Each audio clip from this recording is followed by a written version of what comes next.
है ना, लोक कल्याणकारी राज्य की स्थापना के लिए। व्यक्ति को महत्व नहीं दे रहा है, समाज को महत्व देने के लिए।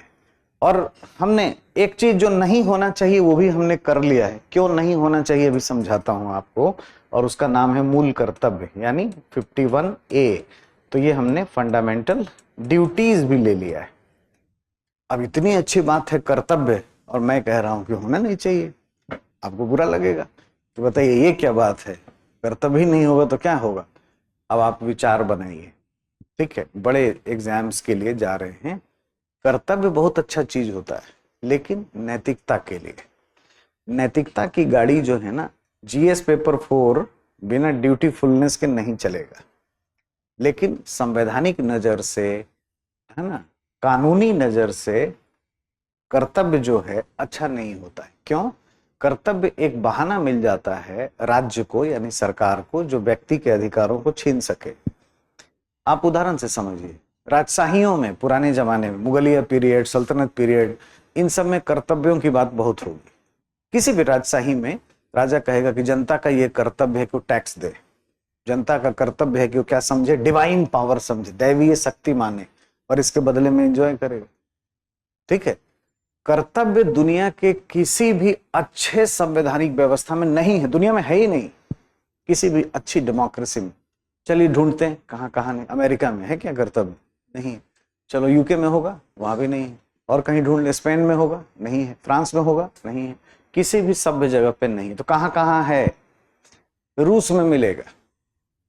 और रूसी मानसिकता से प्रभावित कुछ देश थे, अब तो मानसिकता बदल गई है, मतलब सोवियत संघ के जो 15 कम्युनिटीज थे उनमें एग्जैक्टली होता था, अब वहां भी नहीं है, रूस में है।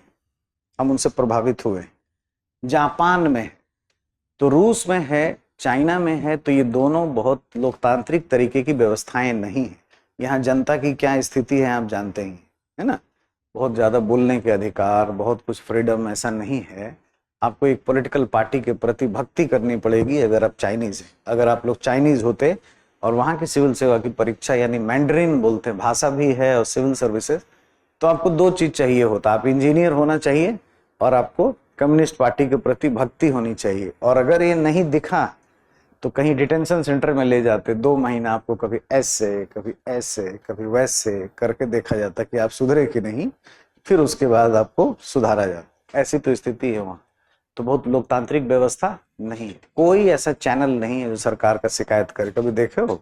अखबार कोई पढ़ते हो ऐसा? कोई भी? आप तो गूगल वाले हो, देखो, एक भी निकाल लो, जैसे ही निकलेगा वो अरेस्ट हो जाएगा। कुछ भी नहीं, देयर इज नो डेमोक्रेसी। अब चलिए जापान। जापान में कर्तव्य है। जापान की कहानी कुछ और है। जापान में कर्तव्य क्यों हुआ? जापानी बहुत उसको वैल्यू नहीं देते, बड़े डेमोक्रेटिक है। देखिए जापान में भी राजशाही थी हमारे जैसी, है ना। आगे ये सब चीज ना यहाँ लिखवाएंगे, पढ़ाएंगे बाद में। अभी थोड़ा समझ बनाने के लिए से बात चली है तो समझ बना लेते हैं। उसके लिए कथा है, सुन लेना। वहां पे राजशाहियां होती थी पहले।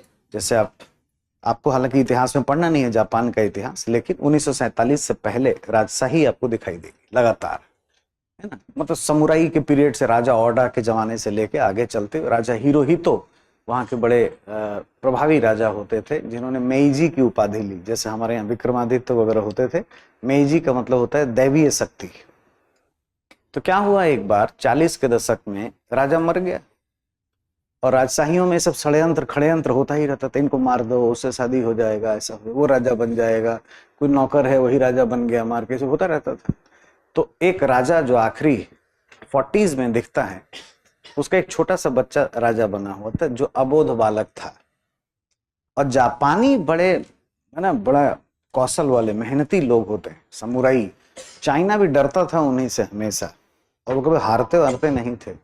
और अंग्रेजों को भी पछाड़ रखे थे। हमारे नजदीक तो आ ही गए थे स्वतंत्रता संग्राम में। म्यांमार पे अटैक करके जापान ने, है ना, कुछ कर लिया था। और ब्रिटेन की सेना छोड़ करके भाग गई थी वहां से वर्ल्ड वॉर के जमाने में। तो हमें भी थोड़ा थ्रेट था कि वो हमारे पास आएंगे। सेकेंड वर्ल्ड वॉर में 39 से लेके आगे चल रहा है, तो जब हमने अंग्रेजों भारत छोड़ो का नारा लगाया, है ना, तो उस जमाने में हमारा ये अप्रोच था कि भाई भारत ने जापान का क्या बिगाड़ा है, ये तो अंग्रेज का बिगाड़ा है। क्योंकि एक तरफ पार्टनर ऐसे थे कि भाई जर्मनी, जापान ये सब एक तरफ, और ये सब ब्रिटेन, अमेरिका, है ना, रूस, ये सब एक तरफ थे, मित्र राष्ट्र, ऐसे लड़ाई चल रहा था। तो हमारा अप्रोच ये था कि अगर हम अंग्रेजों को भगा दें तो जापानी का अटैक हमारे पास नहीं होगा। तो हमारे पास भी तो थ्रेट था ही, तो दुनिया को एक बार झटका तो दे ही चुके हैं। तो अब ये जापानी जो ब्यूरोक्रेसी थी और जो सेना थी, उस राजा को कन्विंस करते थे, यार चला देख लेते हैं अमेरिका को, गांव में कैसे होता है, यार देख लिया जाए, लूट लो, ऐसा कर लो। कैसे लोग बढ़ाते हैं, बढ़ चढ़ के बोलते हैं। 2-4 आदमी खड़ा है, हजारों लोग खड़े थे वहां। कुछ लोग होते हैं ना ओवर वर्डिंग, ऐसे ही ब्यूरोक्रेसी बढ़ा चढ़ा के बोलते थे। तो वो कह देता था, ऑर्डर देता, जाओ अटैक करो अमेरिका पे।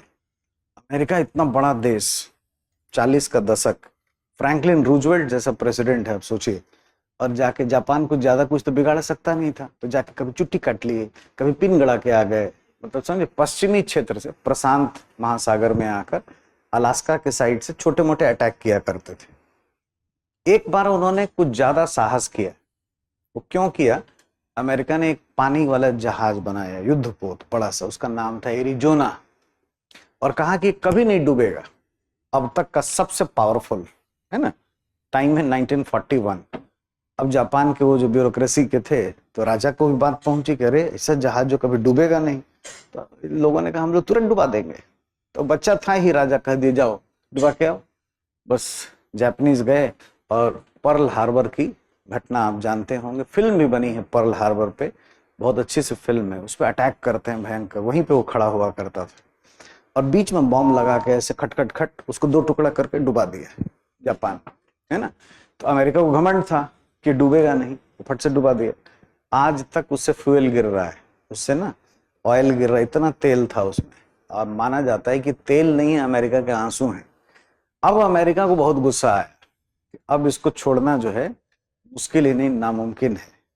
तो अभी एक फिल्म आई थी इंग्लिश में, आप या हिंदी ट्रांसलेशन भी हो गया होगा, है ना, ओपेनहाइमर करके एक फिल्म आई थी।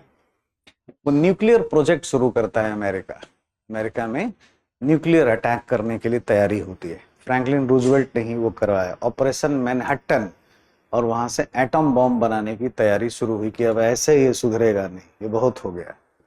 और उसके बाद अमेरिका ने नागासाकी और हिरोशिमा में चेस्ट में अटैक किया, मतलब चुट्टी काटने वाला काम बहुत हो गया, कुछ ज्यादा ही कर देते हैं।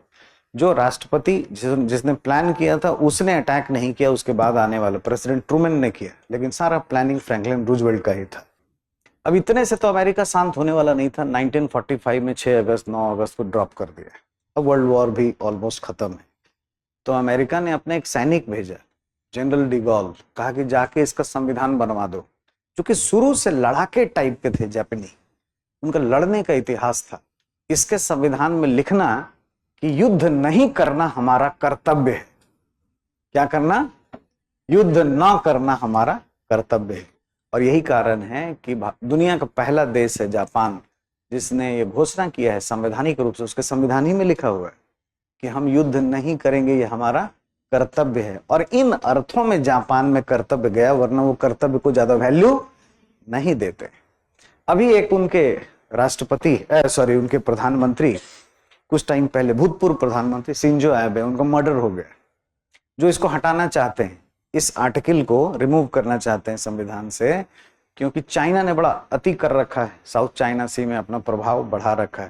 तो चाइना को सीधा जापान नहीं कर सकता है कि भाई हमारे पास ये आर्टिकल है जो इन पे अटैक नहीं करने दे रहा है। जापान कभी अटैक नहीं करता है, उसने घोषणा कर रखा है संवैधानिक रूप से, कोई अटैक करेगा तो उसको जवाब देगा, लेकिन वो अटैक करने वाला नहीं।